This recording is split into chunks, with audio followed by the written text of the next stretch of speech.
Hello, Earthlings. Like my spacesuit? I just couldn't resist wearing it for today's tutorial. And that's because we are talking about the worst foods on planet Earth for your brain. Although I don't look like myself today, I am Menopause Taylor. And I am not an astronaut. I'm a gynecologist dressed as an astronaut. And I'm dressed as an astronaut because much of what we'll talk about today pertains to outer space. We are tackling a huge unit on Alzheimer's disease, and I'm giving you all the management options for preventing Alzheimer's disease. Currently, we're addressing the dietary options. And while in previous videos, I've been telling you all about the best foods for avoiding Alzheimer's, today I'm going to tell you about the worst foods for avoiding Alzheimer's. This is somewhat of a continuation of last week's video. You see, one of the things about this YouTube channel that is sort of outer worldly, otherworldly, for YouTube channels anyway, is that this is really a school. And like any school, we address things in order. And that means you have to watch the videos in order if you want any chance at all at actually succeeding in managing your menopause your way. So, if you haven't watched the video before this one, you need to watch it first. But, in fact, if you haven't watched all 267 videos that precede this one, you need to start at video 1 and watch them all before you watch this one.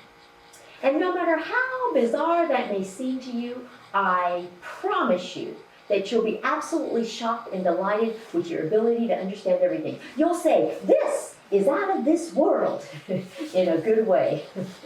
Alternatively, if you jump around in random order, you'll feel like you're in outer space where nothing makes sense. And you'll be wondering how in the world you're supposed to manage your menopause. So let's start by reviewing the pertinent facts from last week's video that have set the stage for this video. It all comes down to processing of food. In video number 267, you learned that food processing involves pummeling and pressurizing and drying and bleaching and modifying real food. And all this manipulation results in stripping naturally occurring nutrients out of the food. So what does the food industry do? It replaces them with synthetic nutrients that are nothing like the real original nutrients they stripped away. And to make the process sound like it's to your advantage, so that you'll actually buy the processed food, the food industry then applies the terms fortified and enriched to their abusive food processing practices. The substances with which they fortify and enrich the resulting unreal food product are 100% synthetic. And because they're synthetic, they degrade rapidly. Many vitamins, minerals, and supplements are sensitive to heat, light, temperature, moisture, and time, all of which are part of food processing. This happens with the vitamin, mineral, and supplements that you take out of a bottle too. By the time you actually eat a processed food or take a vitamin, mineral, or supplement out of a bottle, there's hardly any nutrient value left. After all that manipulation of food, the food hardly even resembles what it once was. So, the food industry then loads it with additives, preservatives, and artificial colors to make it look real. And because the food is no longer real, it lasts longer than any real food could ever last. Instead of keeping for just days, processed food keeps for years. That's how you know it's not real. The result of all this modifying and processing is that the food is transformed from real food to unreal food. I just find the whole thing surreal. It sounds like something from outer space to me. But to demonstrate just how far from the real thing processed food really is, I started researching foods that have to be processed for a specific purpose. And the two arenas that came to mind were those in which food supplies have to last longer than normal because of the unusual circumstances typical of these two arenas. And the two arenas to which I'm referring are the military and outer space, like me. I guess I could have dressed like a military woman, but that's just not as fun as dressing up like an astronaut. So let's discuss how the food is made for each of these arenas and contrast it to the typical processed food that you buy right off the shelves in your grocery store. First, we'll address the military. Military service involves prolonged tours of duty, oftentimes in parts of planet Earth that are desolate and dangerous. As such, the military takes it upon itself to provide food for its personnel. Now, think of this in terms of what military people do. Their work is physical, dangerous, unpredictable, and ever-changing. They have to perform well. Lives depend on it. Nations depend on it. So the military has always been very motivated to ensure that its personnel are strong. And to be strong, they have to be well nourished. All the way back in the year 1861, an army surgeon recommended that people in military service eat fresh fruit and dark-colored bread rather than dried fruit or light-colored bread. And he also recommended that they eat lots of fresh vegetables. At the same time, the military saw the need for food preservation. They needed safe, transportable food for armies moving across land and navies moving across water for long periods of time. During World War II, the military pushed for widespread vitamin enrichment and fortification of its food. But their focus was on the role of vitamins in wound healing and recovery from infectious diseases. But food preservation and packaging did not stay confined to the military. It seeped out to the groceries everywhere and to grocers everywhere, along with the synthetic vitamins. And that's where you encountered them. So these very same developments that were beneficial to the military were detrimental to you. For the military, food processing enables something called meals ready to eat, or MREs. Meals ready to eat are just what their name implies. They are meals that are ready to eat as the primary rations for troops in the field. They first appeared in the early 1980s. They are approved as the sole source of food over a period of 21 days for troops in the field with no access to cooking facilities. An MRE comes in this tan plastic pouch, and it weighs about 1.5 pounds or 0.68 kilograms. If you're not familiar with conversions between the metric and imperial systems, 1 kilogram equals 2.2 pounds. But this package contains 1,300 calories of food. They contain a rotating selection of 24 entrees, along with accompaniments like a drink mix, pound cake, snack bread, and chocolate peanut butter. This one is chicken, noodles, and vegetables in sauce. Sounds delicious, doesn't it? Most MREs also include a flameless ration heater to heat up the entree without using a fire, a stove, or a microwave. All you have to do is pour water into the ration heater bag, prop the heater bag and your MRE against a rock or something, and give it just a few minutes to heat up. And the instructions really do say, prop it against a rock or something on the official instructions. Now, MREs are completely processed. There's nothing real about them. The requirements of MREs are many, sort of like those for the processed foods you buy and eat. An MRE must taste good. They must have a long shelf life. They cannot spoil for 6 months at 100 degrees Fahrenheit or 3 years at 80 degrees Fahrenheit. They cannot ever require refrigeration, and they must still resist bacterial invasion. But unlike the processed foods you eat, MREs have to be as energy dense and lightweight as possible, simply because a military person might have to carry multiple MREs at a time.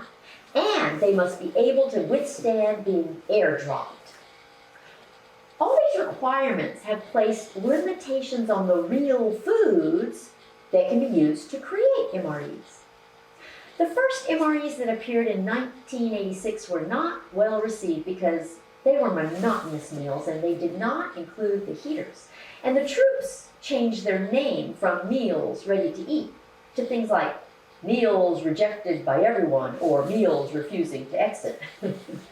But as with the big dichotomy between fresh foods and processed foods that I described in the last video, the foods that present the biggest impediments are fruits and vegetables. Of course, these are the most nutritious foods of all.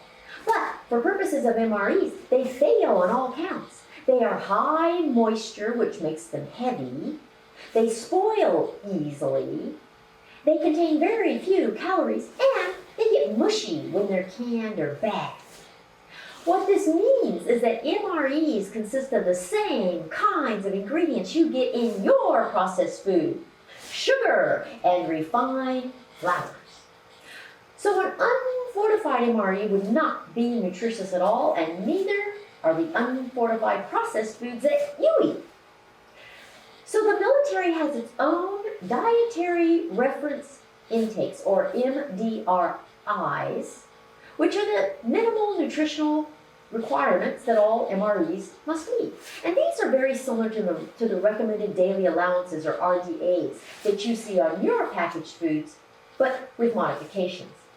The modifications account for the military's unique lifestyle and qualifications requiring intense physical activity and an age range of between 17 and 50.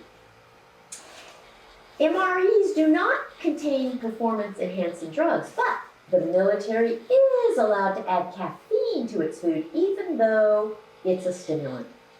This is in accordance with its motto: stay alert, stay alive.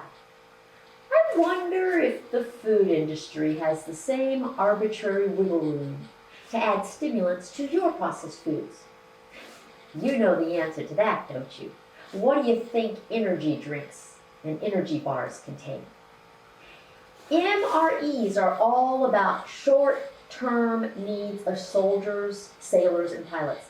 There are no studies on the long-term effects of MREs, but I would bet they're associated with high risks of Alzheimer's if anyone took them for a long period of time. Okay, so now let's turn our attention to space food. Space food is a food product that is created and processed specifically for consumption by astronauts during missions to outer space. The idea for space food was hatched in 1963, and the goal was to supply astronauts with formula diets that would provide them with all the necessary vitamins and nutrients. Like MREs, space food must meet a variety of requirements. It must be physiologically appropriate for human consumption. It must be nutritious. It must be easily digestible. It must taste good. Also, like MREs, space food has to be lightweight, packaged securely, quick in terms of serving time, and have a long shelf life.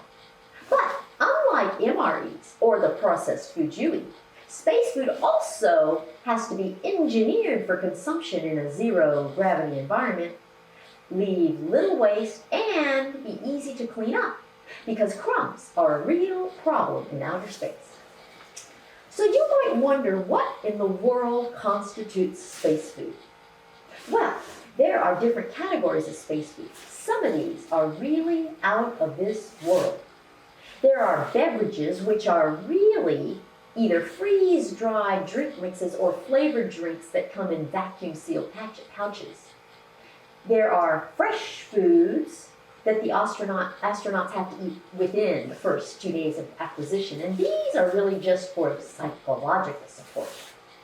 Next to fresh foods are foods of intermediate moisture, which have some moisture, but not enough to cause immediate spoilage. There are even nature-form foods, which are the very same processed foods you eat, like cookies and granola bars. But there are also rehydratable foods on the space food menu diet. Rehydratable foods are foods that have been dehydrated to decrease bacterial contamination. Dehydration may be via drying, heating, or freeze-drying. Freeze-drying is the most common. It consists of quick freezing the food, then placing it in a vacuum chamber to remove all its water, and then packaging it while it's still in the vacuum chamber. Freeze-drying maintains nutrition and taste indefinitely. That's precisely what your processed foods claim. The astronauts rehydrate their dehydrated foods in hot water before consuming them. Space food also includes something called thermostabilized food. This is food that has undergone a sterilization process to destroy microorganisms that can cause spoilage. Additionally, there are irradiated meals that have been sterilized to prevent spoilage also. Can you imagine eating meat that has been X-rayed to death? Finally, there are extended shelf life bread products, which are scones, waffles, and rolls that keep for 18 months. Now, you may have some of these same products in your own refrigerator or freezer, but you probably don't have any of the shelf-stable tortillas that astronauts have. They are specifically packaged in an oxygen-free nitrogen atmosphere to prevent growth of mold. Like MREs, space food has undergone an evolution. The earliest space food consisted of bite-sized cubes, kind of like this, freeze-dried powders like this, and thick liquids in aluminum tubes. But eventually, the cubes were coated in gelatin to prevent crumbling, the powders were made easier to refreeze, and the tubes were discontinued. One thing that has remained the same is the allocation of calories. It was, and still is, 17% protein, 32% fat, and 51% carbs. So guess how long space food has to last? In other words, what's its shelf life? How long before it expires? 5 years, just like some of the processed foods you buy. All this food is prepared in a laboratory, and it's designed to remain unchanged for years. But no matter how processed it is, it does eventually change in color, texture, and flavor. And some of the nutrients in space food break down spontaneously over time as a result of space radiation or cosmic radiation. Now, you might wonder why astronauts don't just eat the military MREs. Well, it's because MREs are way too high in salt and fat. But other than that, they really are very similar. And unfortunately for you, both MREs and space food are very similar to the processed foods you buy and eat. Doesn't this just make you want to go out and gobble down some processed food right now? The reason I bothered to make this video is to prove the point that processing is merely a matter of degree. It is a slippery slope. As soon as any processing is involved, you forfeit the benefits of the original food. And it's really just shocking to think that anyone ever came up with the idea to do some of these things to food at all. It's understandable in arenas like the military and outer space, but you aren't stationed on a battlefield or on the moon. You don't have to eat this processed, dehydrated, adulterated, irradiated, packaged stuff. You have access to real food. So if you had to cite the most processed food on planet Earth, it would be the space food for people who leave planet Earth. And the next would be MREs for people who fight for their part of planet Earth. And they have no other choice but to eat these highly processed foods. But you do! So, unless you want to be a military woman or an astronaut, stick to the earthly delights that are fresh and naturally nutritious. Eat what Mother Earth created, not what alien human and food industry created. The bottom line is that the farther you get from real food, the worse it is for your brain. So, if you can eat fresh, unadulterated real food, just the way Mother Nature grew it or raised it, do so. If you eat the food industry's unreal processed food that you find pre-cut, pre-cooked, pre-packaged in your grocery store, you are damaging your brain. That goes for instant food too. And if you go so far as to eat the surreal food of military troops and astronauts, you've hit rock bottom as far as your brain is concerned. It's like a great big brain hierarchy of food. There's real food, which consists of fresh, unadulterated food. Then there's unreal food, which consists of processed food, pre-cooked food, packaged food, fast food, instant food, and junk food. And at rock bottom, there's surreal food, which consists of military MREs and space food. And the lower you go on the hierarchy, the smaller your brain will be in the long term. Okay, my space mission is over. I have to return to my spaceship now. I will see you next week to present the last of the videos on your dietary options for managing Alzheimer's. It will literally be food for thought, and it will summarize all the best foods for preventing Alzheimer's. Until then, go to menopausetaylor.me for scheduling consultations here on Earth. Follow me on Facebook, Twitter, and Instagram, and don't leave before subscribing. Bye!